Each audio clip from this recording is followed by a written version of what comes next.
اعوذ باللہ من الشیطان الرجیم، بسم اللہ الرحمن الرحیم۔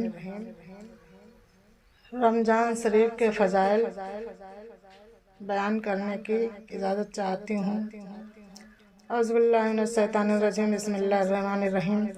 الحمدللہ رب العالمین والصلاة والسلام علی سید المرسلین وعلی آلہ وصحابہ واہل بیتہ واولیاء امتہ وعلماء شریعتہ اجمعین، اما بعد فاعوذ باللہ من الشیطان الرجیم، بسم اللہ الرحمن الرحیم۔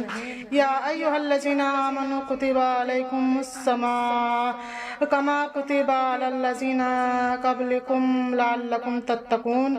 صدق اللہ مولانا العظیم و صدق الرسول النبی الکریم۔ محترم سامعین حضرات، پیاری پیاری اسلامی بہنوں، اللہ تعالیٰ خالق کائنات جل جلالہ کی توفیق اور حضرت رسول اکرم نور مجسم صلی اللہ تعالیٰ علیہ وسلم کے تصدیق سے آج کا عظیم الشان اور فقید المثال اجتماع سلسلہ آمد رمضان المبارک، جس کا موضوع برکت روزہ ہے، جس کو تمام خواتین سننے کے لیے سعادت حاصل کر رہی ہیں، میں اللہ تعالیٰ خالق کائنات جل جلالہ سے حق بیان کرنے کی توفیق عطا فرمائے، آمین ثم آمین۔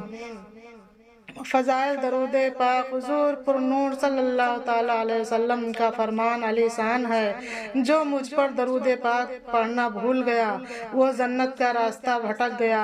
پیاری پیاری اسلامی بہنوں، معلوم ہوا حضور اکرم نور مجسم نبی معتصم صلی اللہ تعالیٰ علیہ وسلم پر درود پاک پڑھنا جنت کے راستے پر چلنا ہے۔ آئے تمام خواتین جنت کے راستے کو قریب و تر کرنے کے لیے چند بار محبت سے درود پاک پڑھ لیں۔ اللہم صلی علی سیدنا مولانا محمد وعلی آل محمد وبارک وسلم والصلاۃ والسلام علیک یا رسول اللہ صلی اللہ تعالیٰ علیہ وسلم۔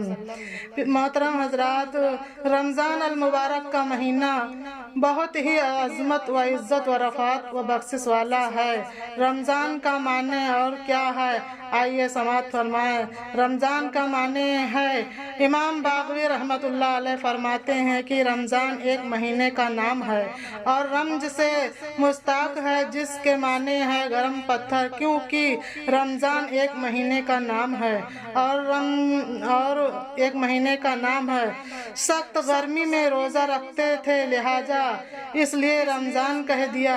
دوسرے مقام پر عربیوں نے مہینے کے نام رکھنا چاہا تو اس وقت ماہ رمضان سخت گرمی کے موسم میں تھا، اس لیے اس کا نام رمضان رکھ دیا۔ تیسرے مقام پر فرماتے ہیں، رمضان کے مہینے کی وجہ یہ ہے کہ گناہوں کو جلا دیتا ہے۔ سبحان اللہ، سبحان اللہ۔ پیاری پیاری اسلامی بہنوں، یہ وہ مہینہ ہے جس میں نور و تجلیات کی بارش ہوتی ہے، جس کی پہلی رات کو جنت کے دروازے کھول دیے جاتے ہیں اور کوئی دروازہ بند نہیں کیا جاتا۔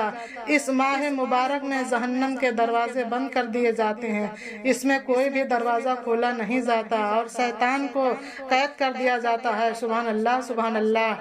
پیاری پیاری اسلامی بہنوں، رمضان المبارک کا روزہ ہر مسلمان مرد عورت پر فرض ہے۔ اس کا انکار کرنے والا کافر ہو جاتا ہے۔ اس کے بغیر نہ رکھنے والا کبیرہ گناہ مرتکب ہوتا ہے۔ ارشاد ربانی ہے، یا ایھا الذین آمنوا کتب علیکم الصیام کما کتب علی الذین من قبلکم لعلکم تتقون۔ اے ایمان والو، تم پر روزہ فرض کیے گئے ہیں جیسا کہ تم سے پہلے فرض کیا گیا تھا، تاکہ تم پرہیزگار بن جاؤ، بخشش کی ضمانت تیار کر لو۔ حضرت ابو ہریرہ رضی اللہ عنہ فرماتے ہیں کہ اللہ کے رسول صلی اللہ تعالیٰ علیہ وسلم نے فرمایا، من صام رمضانا واحتسابا غفر لہ ما تقدم من ذنبہ۔ جو ایمان جو ایمان اور اخلاص سے رمضان المبارک کے روزے رکھیں اس کے پچھلے گناہ بخش دیے جاتے ہیں۔ سبحان اللہ، سبحان اللہ۔ پیاری بہنوں، اس حدیث میں لفظ احتساب کے معنی ہے ثواب طلب کرنا، یعنی جس روزے کے ساتھ ایمان اور اخلاص جمع ہو جائے تو اس کا نفع تو بے شمار ہے۔ دوسرے انعام یہ ہے کہ روزہ رکھنے کی وجہ سے اس کے سارے صغیرہ گناہ اور حقوق معاف ہو جاتے ہیں۔ سبحان اللہ، سبحان اللہ۔ اور یہ بھی معلوم ہوا کہ عبادت سے مرد نماز تراویح ہے جو صرف رمضان المبارک میں ادا کی جاتی ہے۔ یہ نماز تہجد معلوم ہوا رمضان المبارک کی بابرکت راتوں میں نماز تراویح ادا کرنا گناہوں کا کفارہ ہے۔ اس لیے تمام مسلمان کو چاہیے کہ اگر زندگی میں رمضان مبارک آ جائے تو خوب محنت اور شوق سے اللہ تعالیٰ کی رضا کے لیے نماز تراویح ادا کریں، کیونکہ اس سے گناہ بھی معاف ہوتے ہیں اور درجات بھی بلند ہوتے ہیں۔ سبحان اللہ، سبحان اللہ۔ اور جو سب قدر میں ایمان و اخلاص کے ساتھ عبادت کرے تو اس کے لیے پچھلے گناہ بخش دیے جاتے ہیں۔ سبحان اللہ، سبحان اللہ۔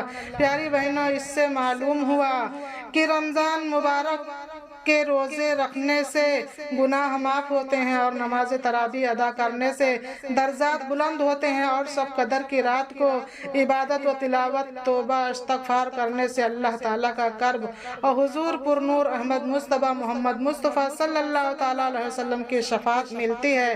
اللہ تعالیٰ جل جلالہ تمام بہنوں کو اور بھائیوں کو اور ہم تمام مسلمانوں کو رمضان المبارک کے روزہ رکھنے اور عبادت کرنے کی اور تمام فرائض ادا کرنے کی توفیق عطا فرمائے۔